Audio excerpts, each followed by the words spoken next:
Probably about 3 months ago, I got a very interesting text, a text that actually changed my life forever. So I walked in and I said, "Are you okay? Why are you sitting on the stairs?" And he went, "Oh, I've got something to tell you." I said, "What is it?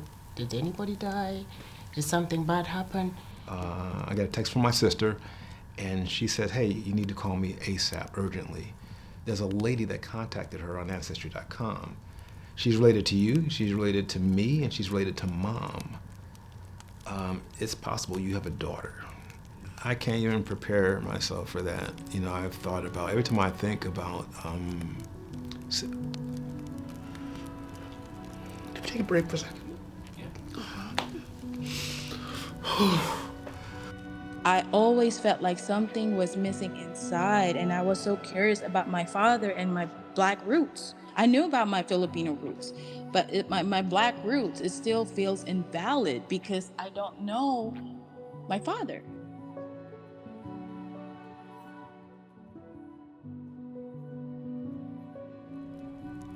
I'm Eddie, I'm 62 years old. I live here in the UK. I retired many years ago from the Marine Corps. Found a job here. Now I do a lot of consulting. And my passion is screenwriting and writing books. He said he was scared, he didn't know what I was going to say or do because it was just a few days to our wedding. Well, my first thoughts were, I thought this was a practical joke. That's what my first thought was. I'm like, how can you not know that you have a daughter? That sounds impossible. So I thought it was a joke. And my first thoughts were, who in my background would be setting me up like this? I got a text from my sister, and she said, "Hey, you need to call me ASAP, urgently." I called her, and I said, "Hey, what's going on?"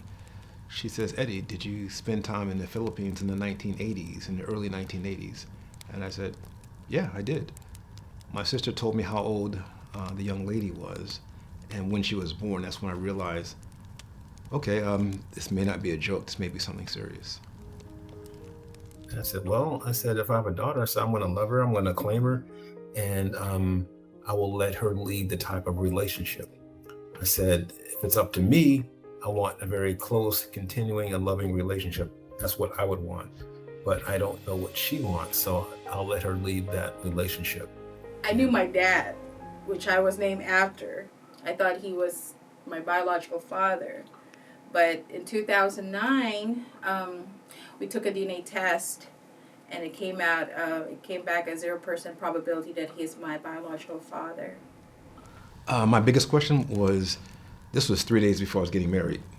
So my biggest question, or biggest concern was, how would this new information, which I already automatically knew it would alter my life, how would this affect my marriage? I said, "What is it?" He said, "Oh, my sister Cheryl called me." I said, and so what did she say?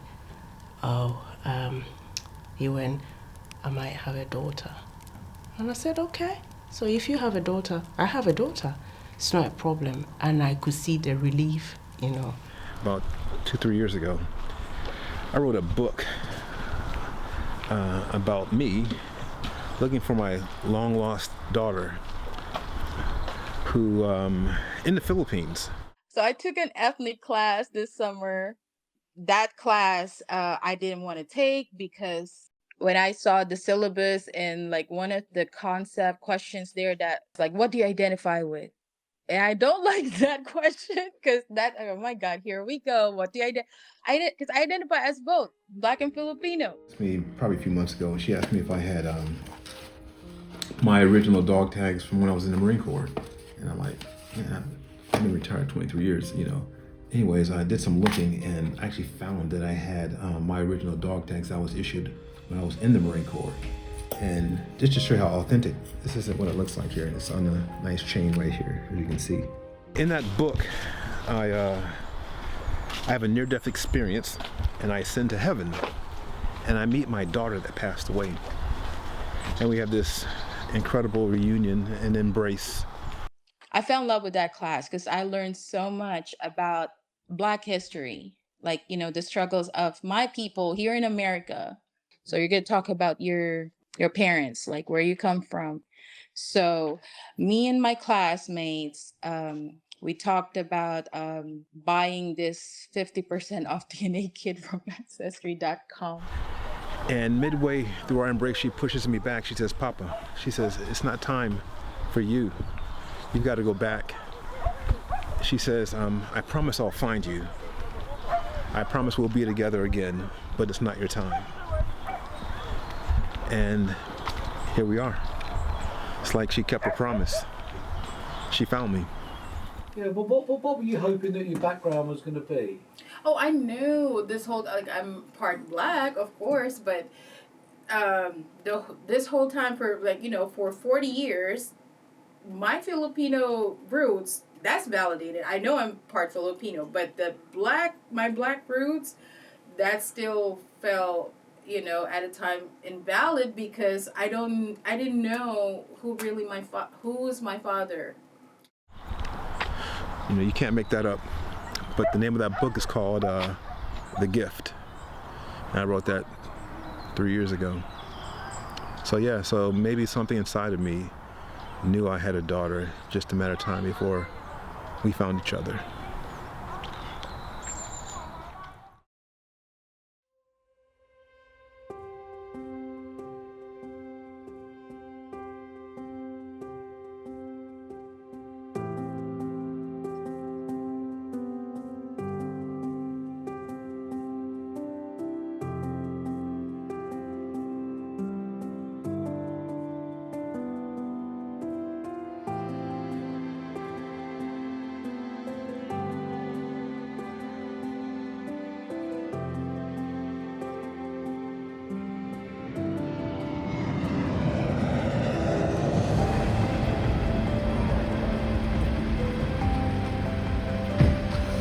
Ready to do this?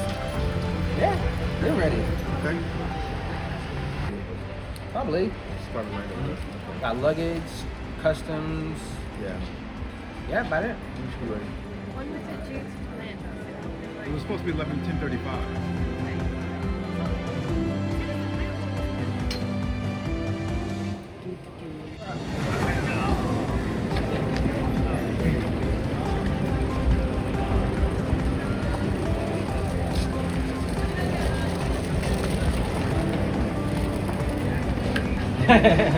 Group hug.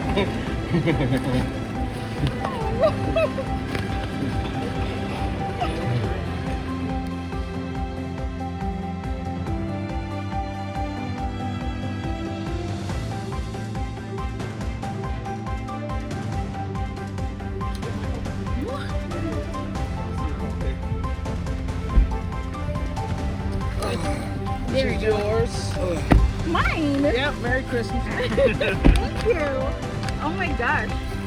Thank you so much. I put it here. Mamaya ko buksan. Go Dan, you want kiss too? Sure, why not? Oh my god.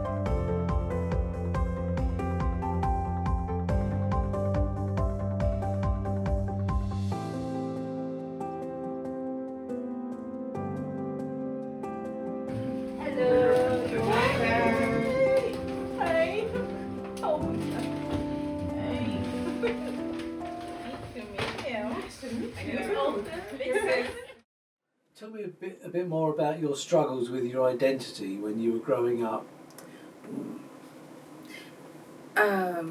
This obviously it's a psychological stress of, you know, discrimination and you know, feeling of not belonging to either side of me.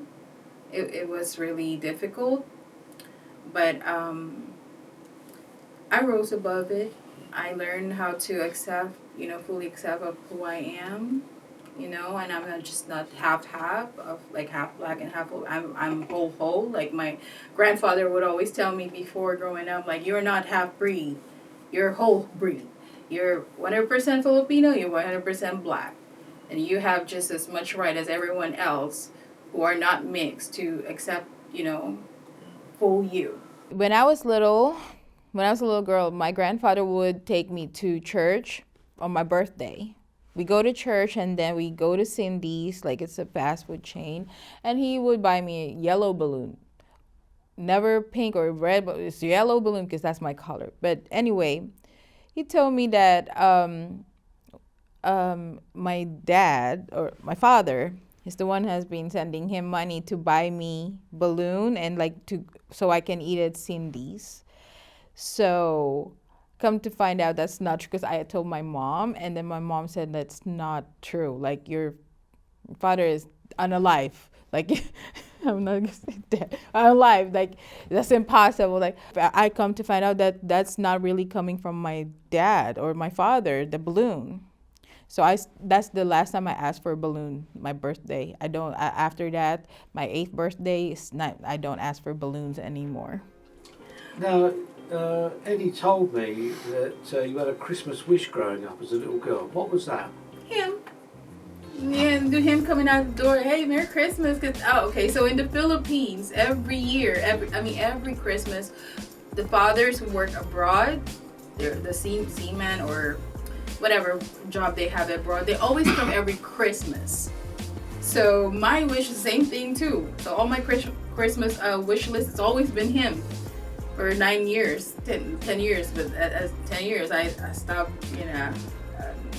I know he's not coming. So, but yeah, it's him, my Christmas wish list.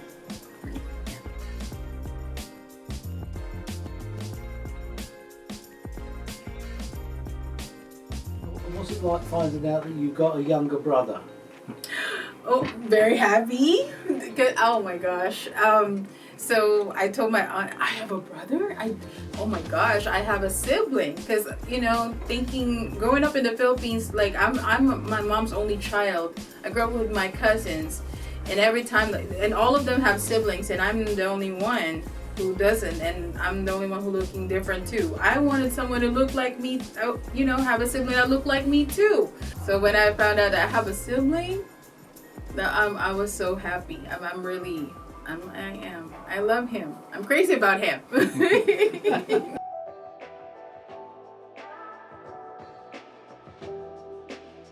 How is your relationship now with your biological father? I cannot explain. I cannot put it into words. But I told him though, every time we talk, like it just makes my heart happy. Like I don't know how to explain it, but it's like waking up to this most breathtaking sunrise after like a long dark night. Like the fact that he's my family, he's my father, it gave me that sense of peace, happiness, and fulfillment like I never felt before. It's like all the puzzle pieces of my life have finally clicked into place and created this beautiful picture.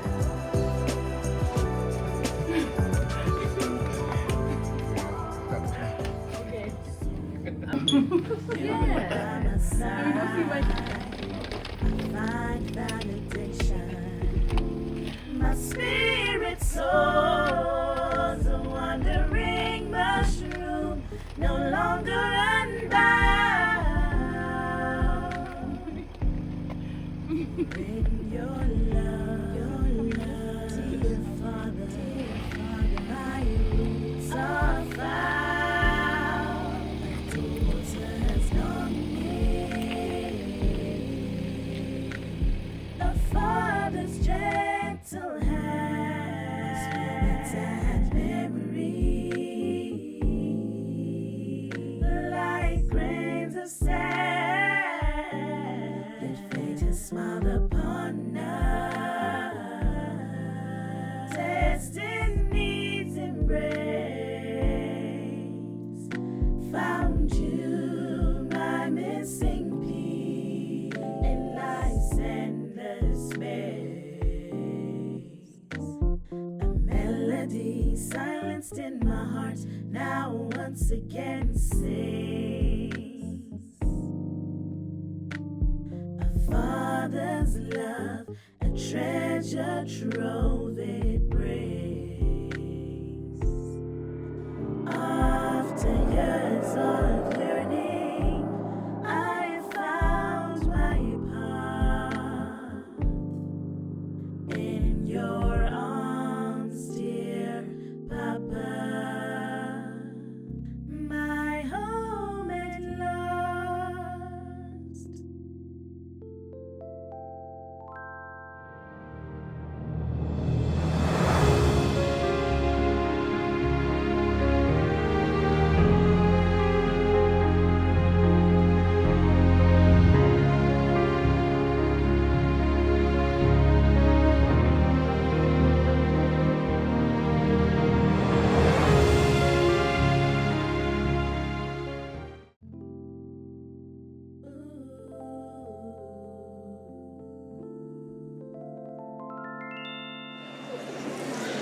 Otha Britnam Thompson. Only got one time in my life to do this thing, and I'm doing it with you. We got one more year to do this here, then baby we're through. It's time for graduation. Graduation. Yeah. Yeah, baby, it's time for graduation. Graduation. Graduation. Yeah, baby, it's time for celebration. I can't wait till the end of the year. I might cut my head to the side and then hand me a bill. The graduating class of San Joaquin Delta College Indian Program of Spring 2024.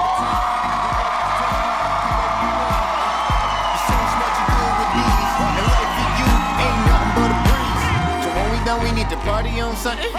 Real life got us always wanting to celebrate victories with more money, more power, more kisses and hugs and love. Damn, life is great. It's another chance for us to celebrate. So you better not hesitate when it's time to get the fuck on and graduate. Only got one time in my life to do this thing, and I'm doing it with you. We got one more year to do this here, then baby we're through. It's time for graduation. Graduation. Yeah, baby, it's time for graduation. Graduation. Graduation. Yeah, baby, it's time for celebration.